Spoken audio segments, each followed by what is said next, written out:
अंधी सास की चालाक बहू। लो कर लो बात। शिव मंदिर का शंख भी बज गया।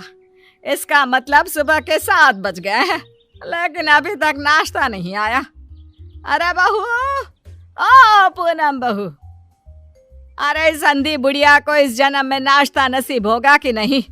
कल रात को भी फुलके जला दिए थे, कुछ मजा नहीं आया था खाने में।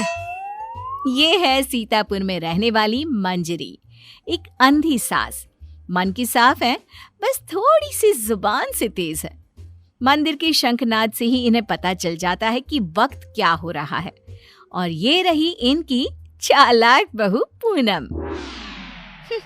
अच्छा हुआ जो मैंने ऑनलाइन ऑर्डर कर दिया सब कुछ, वरना ये बूढ़ी लाठी मेरी छाती पर मूंग दलने लग जाती।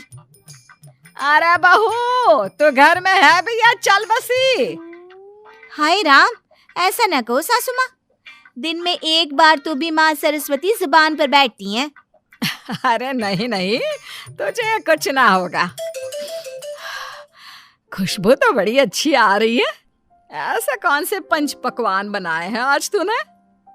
आज है स्पेशल जलेबियाँ, फाफड़ा, आलू की पराठे, कम चीनी वाली गर्मा गर्म चाय, दही पकोड़े, ये सब। वो मुझे डॉक्टर ने कहा है ना कि आप दिन में कम से कम 3 से 4 घंटे सोया करो, इसलिए आज मैंने सारा काम निपटा दिया है। अब मैं सो जाऊंगी। वाह, क्या स्वाद है।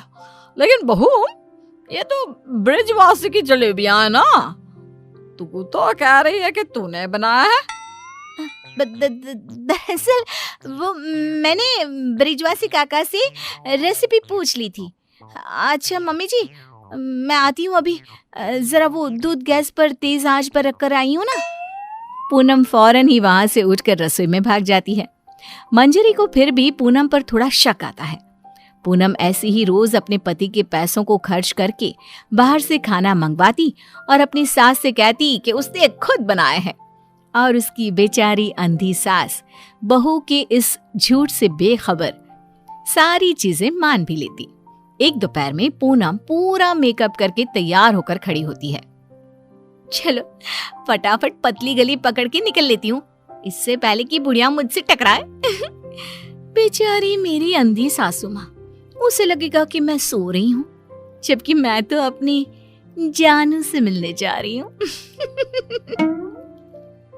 पूनम हर दोपहर को अपनी सास को बेवकूफ बनाकर बाहर अपनी बॉयफ्रेंड लखन से मिलने जाती थी, और आज भी कुछ यही प्लान था। ए जी ओ जी लो जी सुनो जी, मैं हूँ मन मौजी, करता हूँ मैं जो वो तुम भी करो जी। 1 2 का 4, 4 2 का 1, माय नेम इज लखन, सजनों का सजन मेरा नाम है लखन। लखन, तुम भी ना बिल्कुल एंटीक पीस हो। यार पूनम, हम कब तक ऐसे छुप छुप कर मिलते रहेंगे?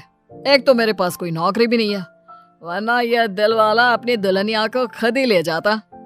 टेंशन मत लो, जब तक तुम्हारे पास पैसे नहीं आ जाते तब तक हम दोनों के लिए मेरा ससुराल है ना, मैं सब देख लूंगी। लेकिन तुम्हारे पति को शक वक हो गया तो?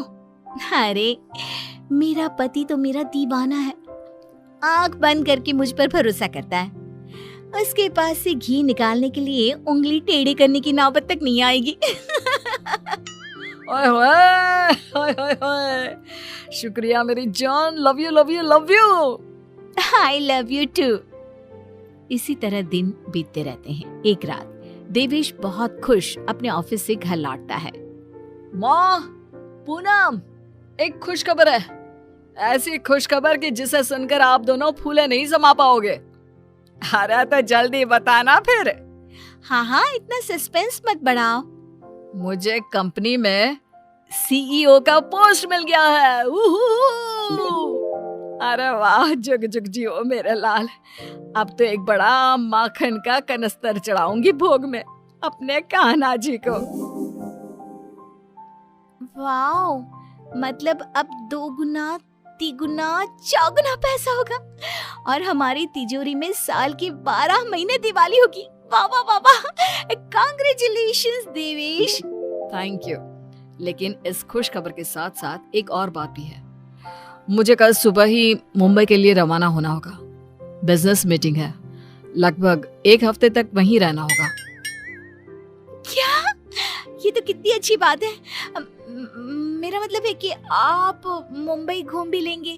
कहते हैं ना, रात में मुंबई की सड़कें और नजारा काफी सुहाना होता है। वाकई में, ले जा इसे भी अपने साथ। अब मैं तो ठहरी अंधी। डॉक्टर ने कहा है रोशनी कभी भी आ सकती है, लेकिन मुझे तो ना लगता कि इस जन्म में आएगी मेरी आंखों की रोशनी। कैसी बातें करती हो सासू माँ आप भी। मैं भला अपनी सास को छोड़कर कहीं जाऊंगी क्या? अगर मैं चली गई तो आपकी सेवा क्या पड़ोस की मीना करने आएगी? देवेश, तुम आराम से घूम कर आओ और मेरे लिए एक अलग से सूटकेस भर के तोहफे लाना। इसे तो बस तोहफे ही दो, चाहे वो तीज हो, त्योहार या कोई और आम मामूली सा दिन। बस तोहफे तोहफे तोहफे। बिल्कुल पागल है ये। अरे, मैं तोहफे मांगू तो आपको क्या दिक्कत है? आप भी मंगवा लो ना। देख देख देवेश बेटा, कैसे कैंची की तरह तेज चल रही है इसकी जुबान। अरे आप दोनों शांत बैठ जाओ, मैं आप दोनों के लिए ढेर सारे तोहफे लाऊंगा बस। देवेश अगली सुबह मुंबई के लिए निकल जाता है। इसी बात से खुश होकर पूनम सोचती है, रास्ते का कांटा तो साफ हो गया है। अभी मैं चुपके से मेरे लखन को घर पर भी बुला सकती हूँ। इस अंधी बुढ़िया को तो कानों कान भनक भी नहीं लगेगी। पूनम अब रात को चुपके से पीछे के दरवाजे के जरिए लखन को घर पर बुला लेती है। अब जहाँ सास घोड़े बेचकर खर्राटे मारते हुए सो रही होती है, तो वो बहू की बात करने की आवाज सुनकर तुरंत उठकर बैठ जाती है।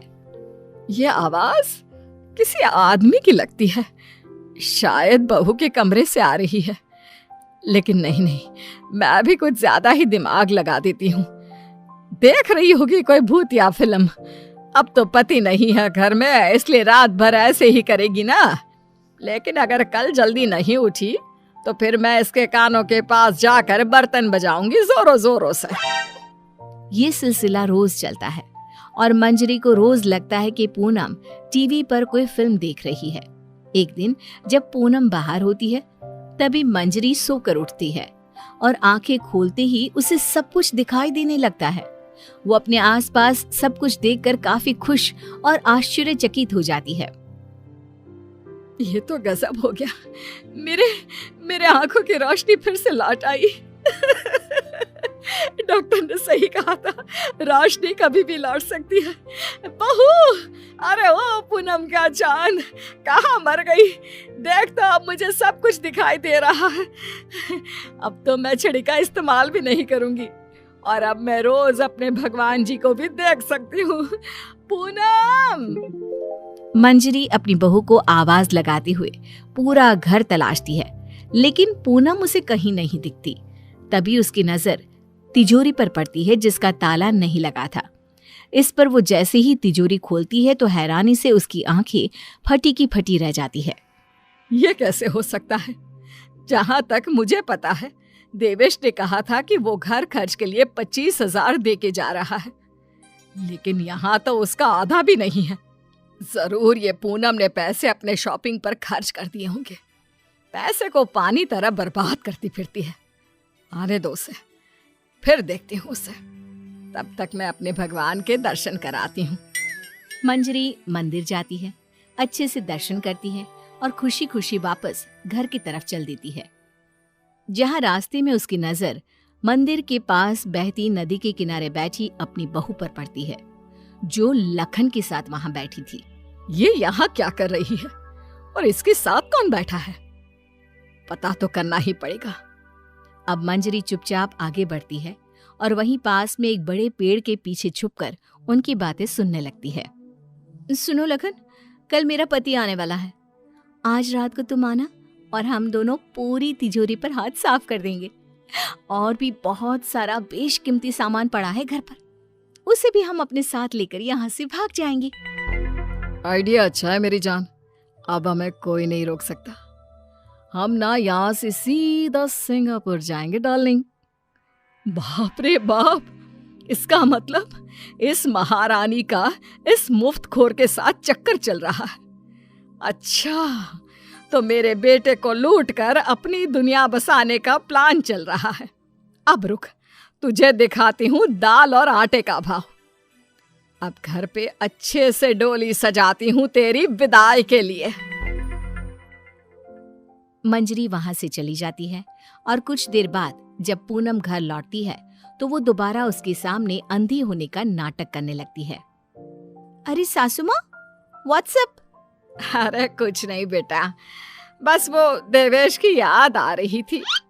अरे सासू माँ, इतना लोड क्यों ले रही हो? वैसे भी वो कल तक वापस आ ही जाने वाला है, फिर क्यों खामखा परेशान हो रही हो आप? वैसे भी कल से आप दोनों माँ बेटे अपने रोने के दिन भरने शुरू कर देना। क्या कहा?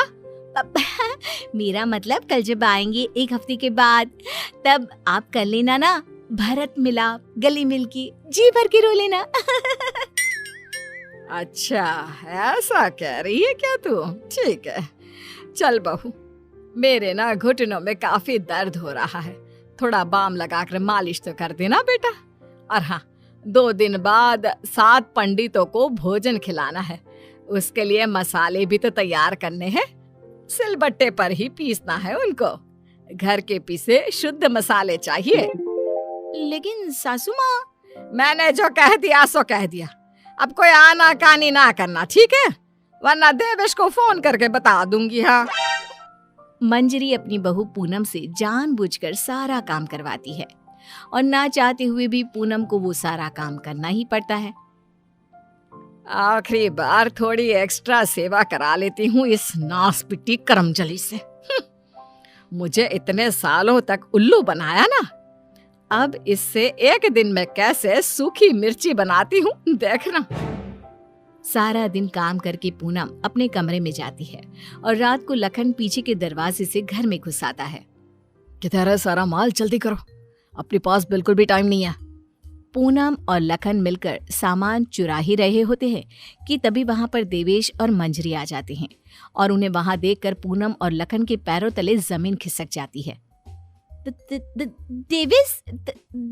देवेश, तुम? सासू माँ, आप देख सकती हो? कैसे? तुझे क्या लगा तू हमें इस तरह चूना लगाकर आसानी से बचकर निकल जाएगी? पूनम, जो कुछ भी तुमने हमारे साथ किया है ना, मैंने कभी सपने में भी नहीं सोचा था कि तुम ऐसा करोगी। बहुत बहुत गलत किया तुमने। और तू लंगूर लखन, तेरी तो ऐसी की तैसी। बचाओ, माफ कर दो भैया, माफ कर दो। लखन हाथ जोड़कर खड़ा हो जाता है, लेकिन देवेश उसे नहीं छोड़ता। वो तुरंत पुलिस को बुलाता है और पूनम और लखन को फ्रॉड और चोरी के केस में अरेस्ट करा देता है।